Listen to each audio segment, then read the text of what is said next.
menjadi populer, menjadi sesuatu yang favorit, dan jaga waktu favoritnya itu panjang, tidak pernah direkam waktu.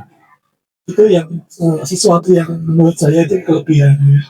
Selain itu, batik tiga negeri ini dinikmati baik dari kalangan atas maupun kalangan petani atau apa namanya lah ya. Jadi menjadi suatu tiruan selain daripada batik pedalaman, batik keraton ya. Batik keraton itu kan selalu terilhami dan menjadi masyarakat luas akhirnya membuat kepingin pemimpin apa namanya memakai, terus akhirnya masyarakat luas memakai. Nah, tiga negeri ini yang awalnya dari rakyat menjadi suatu favorit sebenarnya, dan ini mengilhami semua lapisan masyarakat menyukai produk-produk ini sampai ke waktu itu istilahnya Nusantara. Jadi sampai Sumatera, Singapura, Malaysia, dan rentang waktunya itu yang panjang. Dan perjalanan batik ini selain sosial budaya, menyatakan batik ini indah, ya, walaupun rumit, perlu pekerjaan yang detail dan lain sebagainya, tapi ini suatu keharmonisan dalam semuanya. Indah, detail. Jadi kalau saya boleh ngambil soal Mas Taufik, berapa lama proses pengerjaan yang dilakukan? Saya sebelum pandemi saya sudah memulai ya. Jadi saya berpikir apa namanya dalam proses membuat batik itu kayak orang jual sembako, mana yang apa namanya uh, batik yang memang masroga, laku keras dan sebagainya. Ada sebuah batik yang kelangenan, yang membuat hati saya itu nyaman, membuat nyawa saya itu tersalurkan dalam selera. Nah, masa lalu kejayaan batik ini saya ingin menikmati jeda tertuang di situ. Jadi ada sesuatu yang menurut saya, jiwa saya, karena rasa kelangenan itu, dan saya mengharapkan semua teman-teman pengrajin buatlah sesuatu kelangenan daripada masing-masing pengrajin itu untuk mendapatkan atau menciptakan batik karya yang Saya akan ke Ibu Tugu Ramala. Jadi kalau saya membaca, ada yang menyebutkan bahwa batik tiga negeri itu termasuk batik yang misterius gitu, karena konon asal usul tentang apa geografisnya, asalnya seperti apa, kemudian filosofinya, ini tidak banyak yang bisa menceritakan gitu. Kalau Ibu sebagai kurator kemudian melihat karya Mas Alfi, batik tiga negeri ini kemudian seperti apa dalam konteks pelestarian batik Indonesia? Dalam konteks pelestarian sudah pasti batiknya Mas batiknya Mas Afif mencakup semuanya. Itu ada di dalam batik itu sendiri, itu adalah suatu pelestarian apa yang diciptakan Mas Afif. Jadi memang pada waktunya kita dari dulu kalau batik tiga negeri kan sesuai dengan namanya tiga negeri, kita tahu ya Mas, nanti kita lihat dari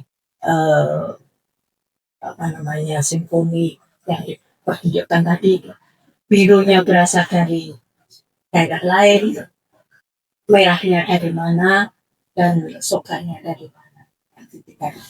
Tapi pada saat ini Mas Afif sudah mencakup semuanya, dikerjakan dari tidak di satu tempat, di satu tangan, dari suatu inspirasi yang keluar daripada kepala satu orang.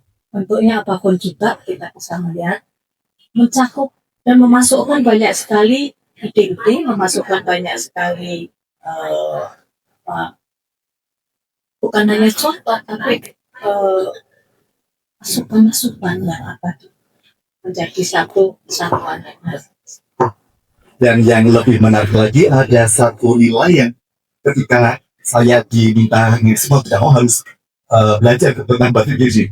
Ternyata luar biasa karena kalau kita melihat ini ada pemaknaan tentang bagaimana penghormatan terhadap keberagaman, akulturasi budaya. Yang itu sebenarnya kalau dalam konteks saat ini juga menjadi isu bagaimana kemudian kita sebagai bangsa besar ini semestinya juga memberikan penghormatan terhadap hal seperti itu. Jadi bagaimana melalui media termasuk batik kita bisa kembali pada pemaknaan penghormatan terhadap keberagaman.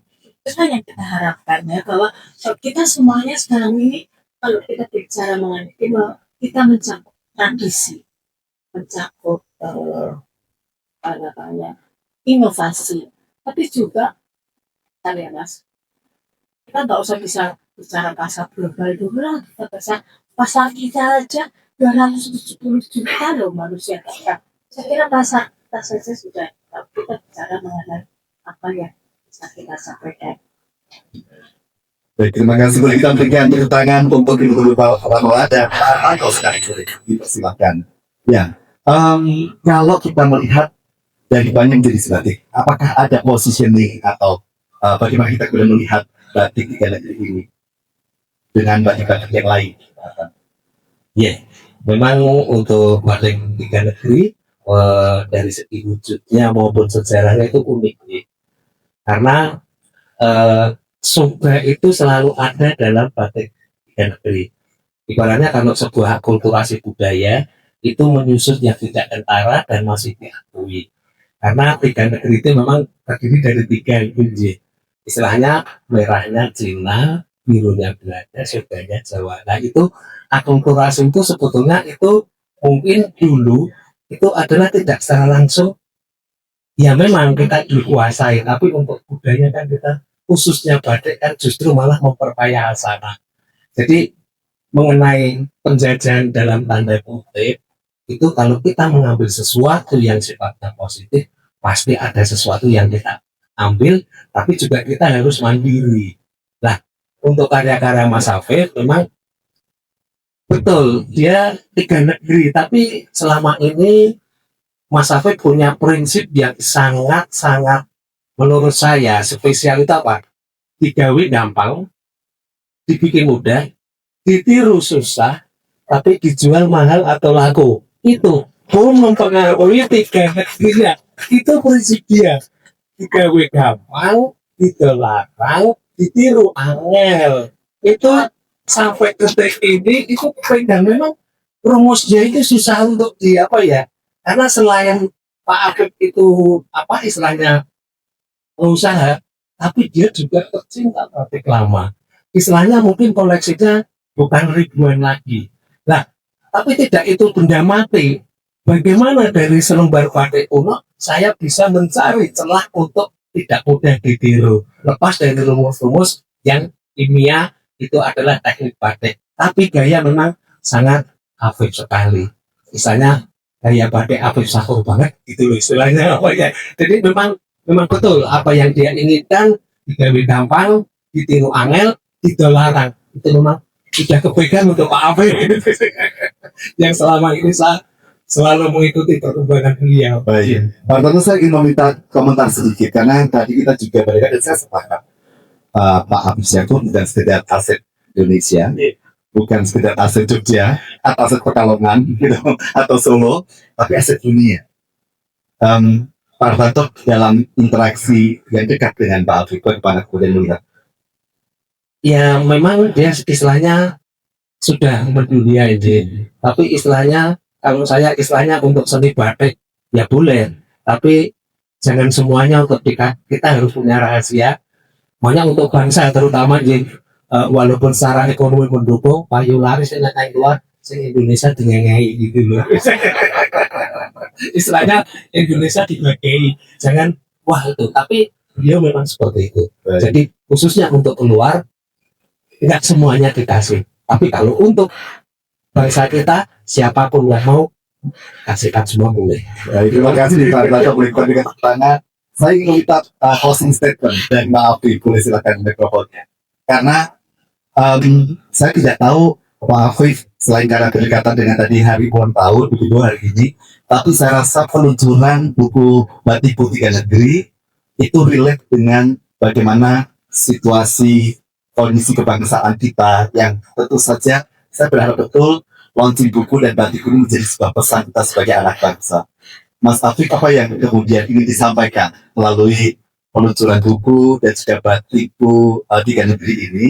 Karena makanya bukan sekedar tentang batik, saya rasa tadi dijelaskan Pak Anto bagaimana akulturasi budaya dan itulah sejatinya Indonesia. Bagaimana kemudian kita bisa menjadi satu harmoni dan Mas Afif menunjukkannya melalui batik. Silahkan. Terima kasih. Sebenarnya masuk ada satu buku lagi dalam proses. Itu buku yang berjudul Pelang Pesisiran Berada di Pedalaman. Seperti saya itu aslinya orang pesisir, setelah itu saya hijrah dalam itu mungkin sebuah cerita yang unik. Tapi dari buku-buku yang saya buat itu sebenarnya pada dasarnya semua teman-teman itu bisa dan mampu melakukan. Cuman kebetulan saya itu meneliti lebih dulu, riset lebih dulu, membaca lebih dulu dan mempunyai koleksi yang memang saya olah ya. Jadi saya berharap di karya ini bisa dinikmati oleh semua kalangan. Juga harus menjadi pemacu bagi teman-teman UKM maupun teman-teman pengrajin batik. Ya membuatlah sebuah karya batik unggulan ya, bahwa batik itu bukan masa lalu saja, batik itu adalah masa kini dan masa depan ya. Dan masa depan ini adalah batik yang menurut saya sebenarnya tidak ada batasnya, dan saya berharap memacu teman-teman untuk menjadikan batik ini sebuah produk yang layak diangkat menjadi suatu karya seni. Saya punya impian kalau Yogyakarta itu punya Arjok, kenapa nggak punya batik sendiri, di mana itu adalah kalangan pengrajin batik, kita yang batik di Indonesia, yuk presentasi di Yogyakarta.